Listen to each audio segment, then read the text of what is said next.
से मैं इस आंदोलन से जब जुड़ा रहा तो सबसे पहले मेरा जो वीडियो वायरल हुआ वो मैं जिस देश की बड़ी आबादी से आता हूँ, मेहनत कश आबादी से, तो मैंने बार बार कहा है कि जो 500 रुपये की जो मजदूरी है ना, जब हम करेंगे जब ये आते हैं, और 500 रुपये में संसार चलाना ये हर पल ज़िंदगी से जंग लड़ने जैसा है। हम भी सपने देखते हैं, हमारी आंखों में भी उम्मीदें होती हैं, हम भी चाहते हैं हमारे बच्चे बेहतर करें, हम भी चाहते हैं कि हम बेहतर कपड़े पहन लें, हम अच्छा थोड़ा खा लें, हम भी चाहते हैं कि ज़िंदगी को हम भी जिएं जिस आबादी से हम आते हैं। लेकिन आपको क्या लगता है ये 500 रुपये की आमदनी में ये सब मुमकिन है? ऊपर से दीदी हम कुछ लोगों को लगता है हम टैक्स पेयर हैं कि पैसों पे पल रहे हैं, ऐसा नहीं है।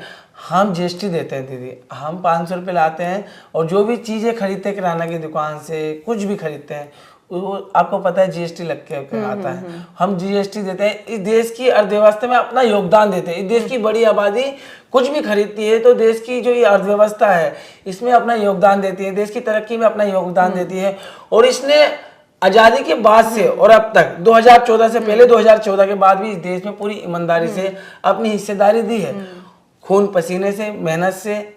और देश के मजदूर इस देश के लिए जितना करते हैं शायद कोई करता होगा।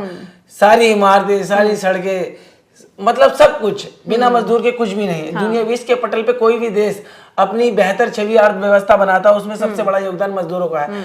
और मजदूर पूरा ईमानदार रहता है, उसके पास तो नोट भर के अटैच ही नहीं है कि वो स्विच बैंक में डाल देगा, ऐसा है क्या? तो मैं बार बार कहता हूँ इस देश को तो हमेशा मजदूरों ने बनाया है पूरी ईमानदारी से। तो इस देश को तो लूटा है देश के पढ़े लिखे नौकरशाहों ने, राजनेताओं ने, बड़े कारोबारियों ने, पहले भी और अब भी जो ये काला धन करते थे। इस काले धन पे बिल्कुल सरकार ने बात करना ही बंद कर दी। उस काले धन की, ठीक है आपने चर्चा करी थी, तो उसकी रिकवरी कराते, देश की अर्थव्यवस्था में लगाते, स्कूल कॉलेजों में लगाते, श्रमिकों के जीवन को बेहतर करने में लगाते। आप तो सारे चोरों को एक मंच पे लेके आ गए और काले धन पे चर्चा ही बंद कर दिए करना। और आपने कहा कि ये जुमला ठीक था, 15 लाख नहीं चाहिए किसी देश के किसी भी नागरिक को। एक बेहतर जीवन तो चाहिए, स्वाभिमानी जीवन तो चाहिए, शिक्षा स्वास्थ्य तो चाहिए, छत तो चाहिए। तो इस सरकार की जिम्मेदारी होती है कि देश की अमीरी में देश की गरीबी की भी हिस्सेदारी हो, उसका भी जीवन बेहतर हो। लेकिन ये हुआ नहीं।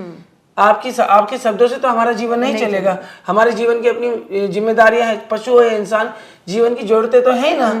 तो उस जरूरत से हमें वंचित रखा गया। तो इस बात को मैंने जब कहा तो लोगों ने कहा कि हाँ इरफान ठीक कह रहा है। और मैं तो प्रदर्शन से जुड़ा हुआ, सड़कों से निकला हुआ व्यक्ति हूँ।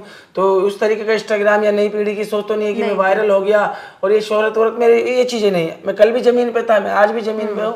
फर्क ये है कि पहले मैं अपनी बातों को कहने में संघर्ष करता था, आज मुझे मंच मिल रहा है और मैं आप लोगों तक और देश तक और सरकार तक ये बातें रख रहा हूँ। मैंने बार बार कहा कि 2016 में संधि करी दिल्ली में आपने स्विट्जरलैंड सरकार से, और वो 18 में लागू हो गई, 19 में उस चीज को पूरी तरह से आना जाना हो गया।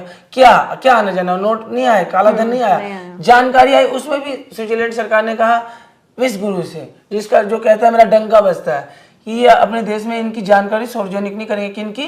जिनके खाते वहां खोले हुए थे, जिनका पैसा जमा था, जिन लोगों के खाते और जानकारी हम आपको दे रहे हैं उनकी जानकारी आप सार्वजनिक नहीं करेंगे अपने देशों में। क्यों नहीं करेंगे भाई? ये वो पैसा है जो इस देश की मेहनत कर आबादी से छल किया गया, कपट किया गया, चोरी किया गया। इस देश के प्रत्येक नागरिक को इसकी जानकारी होनी चाहिए। वो कौन लोग हैं जिनका पैसा उन बैंकों में जमा है, होनी चाहिए या नहीं होनी चाहिए।